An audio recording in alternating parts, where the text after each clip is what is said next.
The U.S. Senate confirmed Sonia Sotomayor to the nation's highest court today. The federal appeals court judge will now become the first Hispanic justice and the third woman to sit on the United States Supreme Court.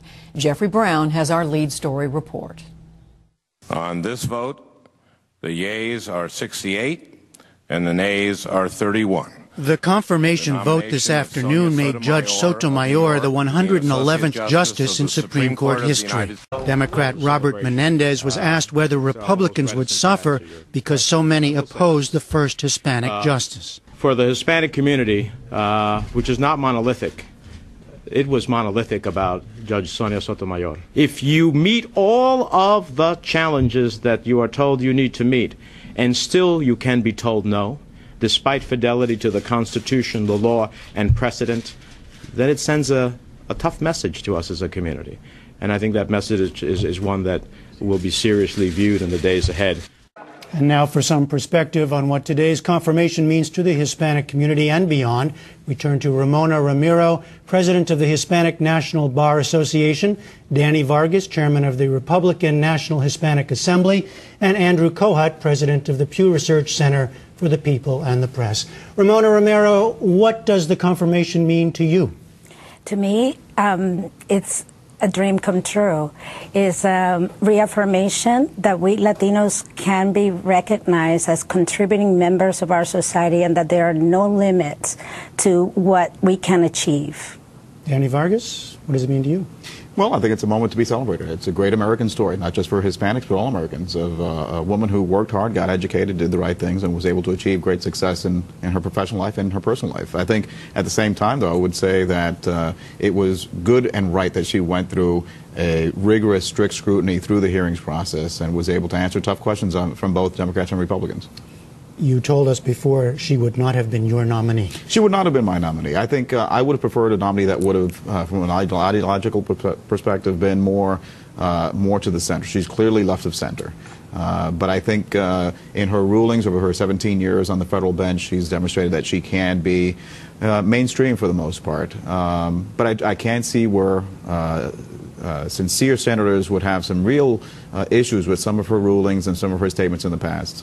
And you talked with a number of them in the days beforehand about those very things. So they were wrestling with that. They were wrestling with it. I think many, for example, Orrin Hatch, who's been a champion within the Hispanic community for many years, he wanted to see a Hispanic on the Supreme Court. Miguel Estrada would have been a great nominee to go through the appeals court process and eventually become a Supreme Court nominee. He was treated very, very badly by the Democrats during his process to become confirmed. So I think it's going to be very important for us to be able to say that while she was a great nominee, there were issues that people had with Ms. her. Ramiro, there was a lot during this whole process. There was a lot of talk, just to stay with the Senate debate process, a lot of talk about the role of ethnicity in a person's and gender and a person's ability to be a judge and how that would play as a judge. What did you take from that debate? Was it helpful? Was it healthy? Did anything useful come from that? Well, I mean, I find ironic that the folks who focused on that issue do not think about the fact that 106 of 110 Supreme Court justices have been white males. And inherent in a lot of the questions is the premise that only white males can be impartial. I also disagree with Mr. Vargas's assessment that there are issues for sincere senators to be concerned about.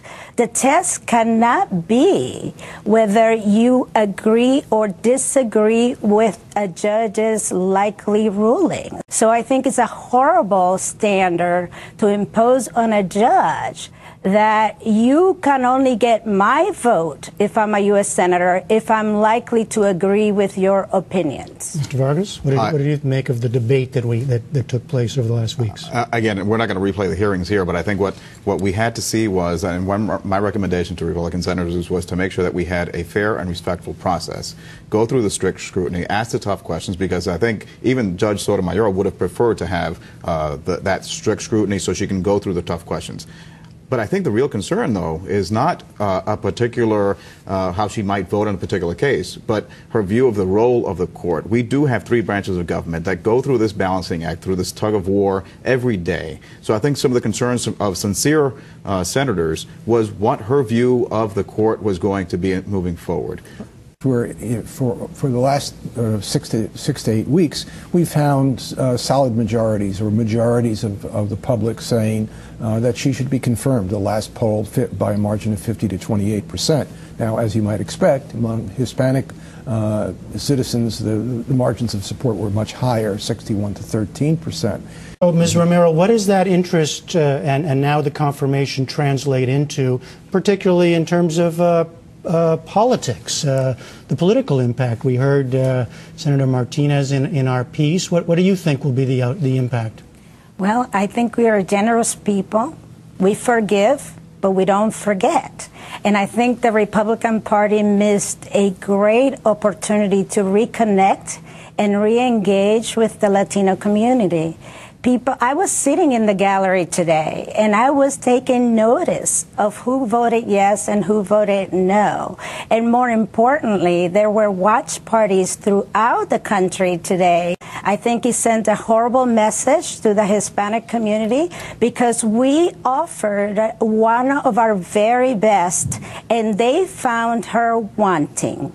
Mr. Vargas, will there be political repercussions? There may be, but I'll be honest with you. I think what Republicans will need to do is to point out the fact that Democrats treated conservative nominees like Miguel Estrada, like Janice Rogers Brown, very, very unfairly and very negatively. Judge Sotomayor was treated with respect. She was given a fair process. At the end of the day, though, it's going to be up to Hispanics to realize where this fits in the equation. I think they will have seen this vote as something that they didn't like, that they didn't agree with, but in the big scheme of things, there are things like the economy, things like health care, things like foreign policy that they will also take into account as they move forward in voting in the future. And how diverse is that community? We heard Mr. Senator Menendez talk about it is a diverse, but in this case, he thought it was a single block. Do you agree? And I agree. I think by and large, the vast majority of Hispanics supported Judge Sotomayor's nominations to the court. I would expect moving forward, we're going to keep watching how she rules in the future. I would love to be able to see her move forward and become a great Supreme Court justice. I think her personal story and her life accomplishments would be a great example to not just young Hispanics coming up, but all Americans. It's a great American story. But we're just going to keep an eye on how she rules in the future on those important issues that will affect all Americans. The Republicans are in a deep hole with Hispanic voters. In the first term, they were doing quite nice. The Republicans were doing quite nicely thanks to President Bush's popularity with Hispanic voters. They won 44% of the vote in 2004. That fell to 30% in 2006 and 30% in 2008. And we have a situation where the Republican Party is 88% white Anglo, the same percentage that was white Anglo in 2000. The Democrats, on the other hand, have changed from 64% white Anglo to 56% in 8 years. Hispanic voters are not attracted to the Republican Party by a margin of 55 to 8%. The Pew Hispanic Center found it's the Democrats who care more about the interests of Hispanics in this country. A problem.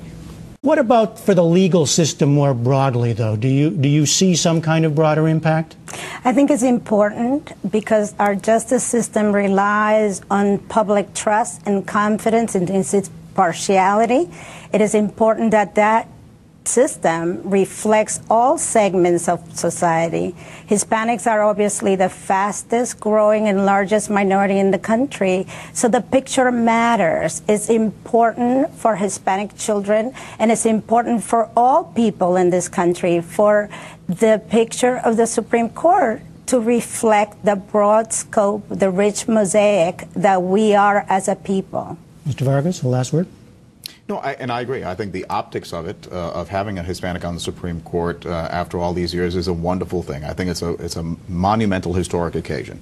But I agree with Senator Hatch in that I think it would have been preferable to have a nominee that may not have been that controversial. I think the Republicans in the Senate also sent a message to President Obama saying, this is the line. Don't go any further to the left than this in any future Supreme Court nominations that you might have. All right. Danny Vargas, Andy Kohut, and Ramona Romero, thank you all very much.